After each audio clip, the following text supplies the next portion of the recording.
نظر سے حفاظت کے لیے آپ کو وہ دعاؤں کا اہتمام کرنا ہے جو دعائیں حضور نے آپ کو عطا فرمائے صلی اللہ علیہ وسلم. کریں گے بھی اللہم، جیسے کہ ہم ہمیشہ دعا کرتے بسم اللہ الذی لا یضر مع اسمہ شیء فی الارض ولا فی السماء وہو السمیع العلیم. جو دکان میں نظر کا اثر اگر دکھائی دے 313 مرتبہ پڑھا کرو. اعوذ بکلمات اللہ التامات من کل من شر ما خلق 313 مرتبہ پڑھا کرو. یعنی اس کا بڑا لینا چاہیے. 313 مرتبہ صبح سے شام تک، 313 مرتبہ اعوذ باللہ، 313 مرتبہ بسم اللہ الذی لا یضر. اور پھر سورہ قلم کی آخری 2 آیتیں وہی یکاد الذین کفروا 3 مرتبہ. اور پھر علماء فرماتے ہیں پورا دن دکان میں 1000 بار استغفار کر لے. کتنے مرتبہ؟ جو بندہ صرف 1000 بار، کوئی 1000 بار کوئی مشکل نہیں. دکان میں بیٹھ کر خالی یہاں وہاں دیدار کرنے کے بجائے ہم بیٹھ کر ذکر میں لگ جائیں تو انشاءاللہ 3 فائدے ہوں گے استغفار کے. جعل اللہ من کل ہم فرجا ومن کل ضیق مخرجا ویرزقہ من حیث لا یحتسب. حضرت ابو حنیفہ سے کسی نے پوچھا رحمت اللہ علیہ، حضرت میرے گھر میں لڑائی ہے، اکثروں کے گھر میں چٹ پٹ وہ چٹ پٹ ان بن چلتے ہی رہتا ہے. اب لوگ دماغ خراب دکان میں آ کر بھی یعنی اس کا ٹینشن کو مینشن کرنا مشکل ہو جاتا ہے. تو کرنا کیا چاہیے؟ حضرت نے فرمایا حدیث پاک میں ہے 3 کام کرو، 1 کام کرو 3 فائدے ہوں گے. پہلا کام کیا؟ فجر کی 2 رکعت سنت. فجر کی 2 رکعت سنت گھر میں پڑھا کرو. فجر کی 2 رکعت سنت گھر میں پڑھا. فجر جا کر پڑھنا مسجد میں، لیکن 2 رکعت سنت پڑھنا کہاں؟ گھر میں. جو فجر کی 2 رکعت سنت گھر میں پڑھتا ہے 3 فائدے. نمبر 1، گھر میں جھگڑا ختم. کہو انشاءاللہ ہم سب پڑھیں گے. گھر میں جھگڑا ختم. اس لیے کہ فجر میں دکان تو نہیں ہے، بے ظہر اثر مغرب عشاء میں دکان میں پڑھو سنت. پھر آپ یوں کہیں گے دکان میں پڑھو، بولے نا مولانا میں دکان میں ظہر اثر پڑھو، بولے ایسا فجر کام پڑھو. فجر میں دکان کھلتی کیا؟ میں کئی مرتبہ یہاں سے گزرا ہوں 10 بجے، تب بھی ماشاءاللہ تہجد میں گزرے جیسا فیلنگ رہتا ہے. تہجد میں گزر رہا ہوں، 4 بجے گزر رہا ہوں، 5 بجے 10 بجے گزرتا ہوں یہاں سے کبھی کبھار. تو مجھے حیرت ہو جاتی ہے 10 بجے. پھر لوگ کہتے ہیں نہیں 11 بجے صبح ہوتی ہے صبح. الحمدللہ. تو میں یہ عرض کر رہا ہوں فجر جو پڑھیں گے ہم کہاں پڑھیں گے بولو؟ گھر میں 2 رکعت سنت. پہلا کام جھگڑا ختم. نمبر 2 اللہ تعالی رزق میں برکت دیں گے. نمبر 3 دین پر استقامت دیں گے، بے دین نہیں ہوں گے انشاءاللہ. تو یہ 3 کام.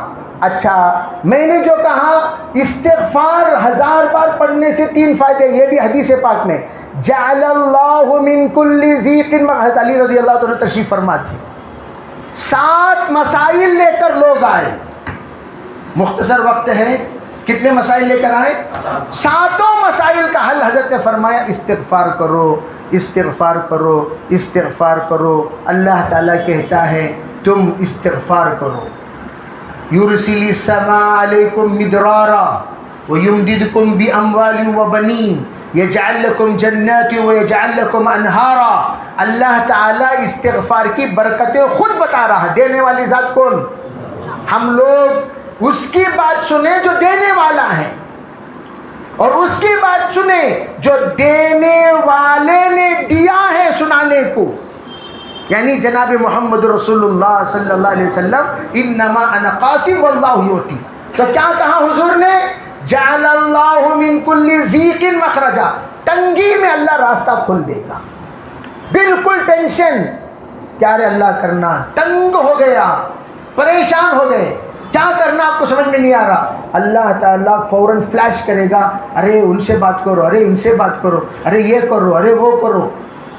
پرانا دوست آپ کا 5 سال کا یاد آ گیا، 10 سال کا یاد آ گیا. وہ کون یاد دلاتا ہے؟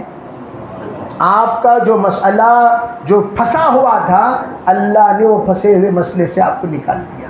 جعل اللہ من کل ضیق مخرجا. یہ استغفار کی برکت ہے. وَمِن كُلِّ هَمٍّ فَرَجًا. غمگین ہو کر مایوس ہو گئے، اداسی چھا گئی، بیزار ہو گئے جس وقت سپاری کے مارکیٹ پر ضرب لگا. بھدراوتی کے باغات میں 16 کروڑ پتی لوگ سولی پر چڑھ گئے. میں ہمیشہ کہا کرتا ہوں وَمَن يَتَوَكَّلْ اللہ پر بھروسہ کرنے والا کبھی ایسا قدم نہیں اٹھاتا. کافی ڈے والا مر گیا, اس نے کیا سوچا مرنے ہی میں مسئلے کا حل ہے. کیوں؟ ان کے پاس کوئی حل دکھانے والا ہے ہی نہیں. لیکن ہماری شریعت حل بتاتی ہے. تو آپ کو ضیق جہاں تنگی ہوگی اللہ راستہ کھولے گا, اللہ کھولے گا, اور پھر اللہ وہاں سے رزق دے گا جہاں آپ کا گمان بھی نہیں ہوگا. کہو انشاءاللہ. کریں گے بھی انشاءاللہ. اور میں آپ سب سے مبارکبادی بھی دیتا ہوں اور تاجروں سے امید بھی رکھتے ہیں انشاءاللہ. ایسی نیت کرو یا اللہ میری تجارت کو اتنا بڑا اتنا بڑا اتنا بڑا, جتنی بھی دینی ضرورتیں ہیں وہ سب مجھ سے اللہ پورا کروائے, اور جتنے مصارف ہیں سب میں آ کر خرچ کرنے والا بنو. اللہ مجھے دینے والا بنا, کبھی مجھے لینے والا نہ بنا. انشاءاللہ اللہ ہمیشہ اوپر. لیکن علماء کو دیتے وقت کیسا دینا چاہیے ایک ادب بتا دیتا ہوں. حضرت قاری طیب صاحب رحمۃ اللہ علیہ گجرات تشریف لے گئے. ایک تاجر صاحب تھے جو ماشاءاللہ خوب تجارت کرتے تھے, خود مدرسہ چلاتے تھے. ان کے نسلوں میں علماء حفاظ کوئی پیدا ہوئے ہی نہیں, حالانکہ کئی لوگوں کو انہوں نے مدرسے میں داخل کیا. حضرت سے آ کر یہ کہا حضرت میں خود مدرسہ چلاتا ہوں, خرچہ اٹھاتا ہوں, لیکن میرے خاندان میں ایک بھی حافظ نہیں, کوشش کرتا ہوں کوئی حافظ بن جائے. حضرت نے پوچھا آپ اپنے اساتذہ کو تنخواہ کیسا دیتے ہیں؟ تو انہوں نے کہا میرے آفس میں بلاتا ہوں, وہاں پر کرسیاں لگی ہوئی ہیں اور وہاں بلا کر میں دیتا ہوں. حضرت نے فرمایا نہیں, آپ اساتذہ کے حجرے میں خود جائیے, اور جانے کے بعد بڑے ادب سے آپ کو تنخواہ دینا ہے, اور تنخواہ دیتے وقت خیال رکھیں آپ کا ہاتھ کبھی اوپر نہ رہے, اس لیے کہ آپ وارثین انبیاء کو دے رہے ہیں. وارثین انبیاء کا مقام, نبیوں کا جس طریقے سے ادب کرنا چاہیے, انبیاء کے وارثین کا ادب اس سے کچھ کم صحیح کرنا چاہیے. لیکن کیسا دیں؟ فرمایا آپ کا ہاتھ رہے نیچے, ان کا ہاتھ رہے اوپر. آپ ایسا پیش کیجئے وہ اوپر سے اٹھا لیں, تاکہ ان کا ہاتھ اوپر رہے اور آپ کا ہاتھ نیچے رہے. وہ بزرگ کہتے ہیں میں صرف اس ادب پر عمل کرنا شروع کیا, آج میرے خاندان میں 65 حفاظ ہیں. سب نیت کریں گے بھی انشاءاللہ. وآخر دعوانا الحمدللہ.